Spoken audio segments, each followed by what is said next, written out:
नमस्कार। Technical analysis के इस 15th और लास्ट पार्ट में आपका स्वागत है।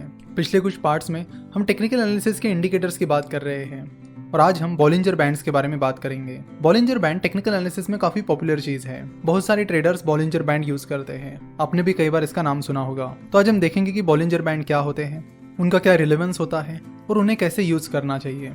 फॉर एग्जाम्पल, अगर हमें बाय या सेल डिसीजन करनी है तो उसमें बॉलिंजर बैंड को कैसे यूज कर सकते हैं, इसके बारे में भी आज हम बात करेंगे। बॉलिंजर बैंड को मिस्टर जॉन बॉलिंजर ने इन्वेंट किया है। वैसे बॉलिंजर बैंड्स हमें प्राइस और वोलेटिलिटी के बारे में बहुत कुछ बताते हैं। तो बॉलिंजर बैंड में बेसिकली 3 लाइंस होती है, एक सेंट्रल लाइन और उसके ऊपर एक लाइन और उसके नीचे एक लाइन। जो सेंट्रल लाइन होती है वो शेयर प्राइस के पिछले कुछ दिनों की प्राइस का सिंपल मूविंग एवरेज होता है। सिंपल मूविंग एवरेज कैसे निकालते हैं हमने पहले ही देखा है। फॉर एग्जांपल, अगर आपको पिछले 25 दिनों का सिंपल मूविंग एवरेज निकालना है तो आपको पिछले 25 दिनों की जो क्लोजिंग प्राइस है उसकी एडिशन करनी पड़ेगी और उसे 25 दिनों से यानी 25 से डिवाइड करना पड़ेगा। उसके बाद जो लाइन निकल कर आएगी that will be a simple moving average. उसके बाद स्टैंडर्ड डेविएशन कैलकुलेट करके ये ऊपर की और नीचे की 2 लाइन निकाली जाती है। वैसे आपको स्टैंडर्ड डेविएशन और बाकी चीजें कैलकुलेट करने की जरूरत नहीं है, क्योंकि बॉलिंजर बैंड सारे ब्रोकरेज फर्म्स और मनी कंट्रोल जैसी वेबसाइट्स प्रोवाइड करती है। सो ये सारी चीज़ें रेडीमेड आपको मिल जाती है। वहाँ पर आपको कुछ भी सिंपल मूविंग एवरेज या फिर स्टैंडर्ड डेविएशन कैलकुलेट करने की जरूरत नहीं होती। चलो एक बार देख लेते हैं कि बॉलिंजर बैंड किस तरह दिखता है। उसके बाद हम बात करेंगे कि उसके क्या क्या एप्लीकेशंस हैं। सबसे पहले moneycontrol.com पर आइए। यहाँ पर रेफरेंस के लिए TCS का नाम डाल रहे हैं। उसके बाद यहाँ पर चार्ट पर आने के बाद यहाँ पर आपको बेसिक चार्ट दिख रहा है, आप क्लिक कीजिए एडवांस इंटरैक्टिव चार्ट पर। उसके बाद ये चार्ट ओपन हो जाएगा। इसमें आप जो भी टाइम पीरियड आपको लेना है वो आप सिलेक्ट करिए और यहाँ पर ओवरलेज लिखा है, उस पर सबसे पहला ऑप्शन है बॉलिंजर बैंड्स। यहाँ पर हमने 1 मंथ का टाइम ड्यूरेशन सिलेक्ट किया है।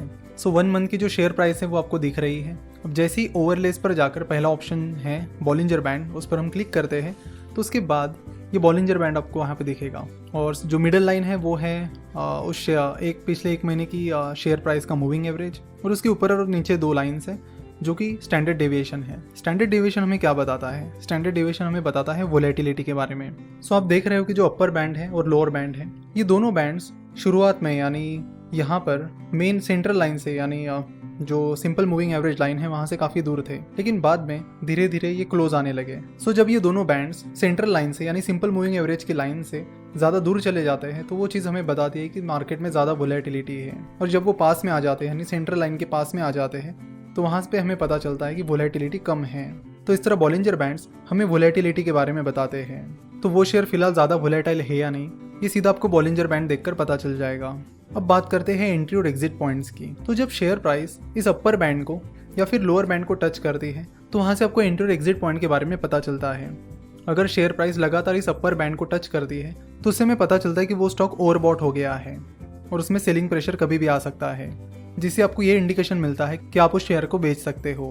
तो ये जो अपर बैंड है उसे आप रेजिस्टेंस की तरह यूज़ कर सकते हो। अब बात करते हैं लोअर बैंड की।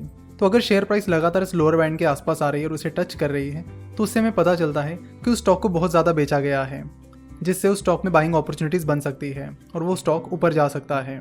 तो ऐसे टाइम आप उस स्टॉक को बाय कर सकते हो। तो इस तरह बॉलिंजर बैंड्स को आप सपोर्ट और रेजिस्टेंस की तरह यूज़ कर सकते हो और उनकी मदद से बाइंग सेलिंग डिसीजन ले सकते हो। सो मार्केट में कब एंट्री करनी और एग्जिट करनी है इसकी डिसीजन आप बॉलिंजर बैंड की मदद से ले सकते हो।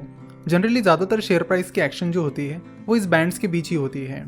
तो यहाँ पर टेक्निकल एनालिसिस की सीरीज में हमने कई सारे इंडिकेटर्स के बारे में बात की, जिससे हमें ये पता चला कि बाय डिसीजन कब लेनी है, सेल डिसीजन कब लेनी है, कब हमें शेयर को शॉर्ट सेल करना है, कब उसे खरीदना है, बेचना है, एटसेट्रा। साथ ही हमने स्टॉप लॉस वगैरह की भी काफ़ी सारी बातें की। तो एक बात आपको यहाँ पर ज़रूर बताना चाहेंगे कि ये जितने भी टेक्निकल इंडिकेटर्स हैं ये एक प्रोबेबिलिटी बताते हैं कि ऐसा हो सकता है। ये इंडिकेटर्स बताते कि पिछले टाइम यानी हिस्ट्री में ऐसा ऐसा हुआ था, तो आगे भी ये हो सकता है, लेकिन इसकी कोई भी गारंटी नहीं है कि वो चीज़ आगे होगी ही। सो टेक्निकल एनालिसिस पर आप आंख बंद करके भरोसा नहीं कर सकते और ये चीज़ हम पहले भी कई बार कह चुके हैं। अगर पूरे टेक्निकल एनालिसिस की और ट्रेडर्स की हिस्ट्री देखी जाए तो ट्रेडिंग से ज़्यादा पैसा इन्वेस्टिंग में बनता है और बनता आया है। ट्रेडिंग में गैम्बलिंग का पोर्शन काफ़ी ज़्यादा होता है और ये चीज़ आप भी समझ सकते हो। जैसे मिस्टर जॉन बॉलिंजर ने बॉलिंजर बैंड डेवलप किया है, उसी तरह आप भी अपना टेक्निकल इंडिकेटर डेवलप कर सकते हो। It's not that difficult. लेकिन वो चीज़ हमेशा आगे भी चलेगी ही चलेगी, इसकी कोई गारंटी नहीं होती। सो ट्रेडिंग करते वक्त बड़े ध्यान से टेक्निकल एनालिसिस करें और जितनी इन्वेस्टमेंट आपको करनी है उसका बस एकदम छोटा सा पोर्शन आप ट्रेडिंग के लिए अलोकेट कीजिए। ज़्यादातर पोर्शन इन्वेस्टिंग के लिए ही अलोकेट कीजिए, क्योंकि इन्वेस्टिंग ही है जिससे एक्चुअली बिजनेसेस को फ़ायदा मिलता है। क्योंकि अगर आप इन्वेस्ट करोगे तो वो पैसा कंपनी को मिलेगा, आप डेली ट्रेडिंग करोगे, सुबह खरीदोगे, बेचोगे, तो उससे कंपनी को कुछ नहीं मिलने वाला, ना ही कंपनी की जो ग्रोथ है उसका फ़ायदा आपको मिलेगा। सो इन्वेस्टिंग एक प्रैक्टिकल अप्रोच है, जिसका कॉमन सेंस अप्रोच ये है कि अगर आप किसी कंपनी में इन्वेस्ट करते हो और वो कंपनी अपने बिजनेस में अच्छी खासी ग्रोथ दिखाती है तो उसका फ़ायदा आपको होगा। सो जितना पैसा आप स्टॉक मार्केट में इन्वेस्ट करना चाहते हो उसका ज़्यादातर पोर्शन लॉन्ग टर्म इन्वेस्टिंग के लिए साइड में रखें और बहुत ही छोटा सा पोर्शन आप ट्रेडिंग के लिए यूज़ कर सकते हो। और अल्टीमेटली आपको भी एक्सपीरियंस से पता ही चल जाएगा कि ट्रेडिंग में गैम्बलिंग का जो पार्ट होता है वो काफ़ी ज़्यादा है, इसलिए श्योर शॉट इसमें कोई भी चीज़ नहीं है। हाँ, बीच में अगर कोई ट्रेडिंग अपॉर्चुनिटी आपको मिलती है जिस पर आप काफ़ी ज़्यादा कॉन्फिडेंट हो तो ऐसी अपॉर्चुनिटी पर आप बेट कर सकते हो, but mainly always focus on long term investment, that is our advice. वैसे टेक्निकल एनालिसिस का ये लास्ट पार्ट अपलोड करने में हमें काफ़ी डिले हुआ, जिसके लिए हम आपसे क्षमा चाहते हैं। आज का लेक्चर देखने के लिए और हमसे जुड़े रहने के लिए आपका बहुत बहुत धन्यवाद।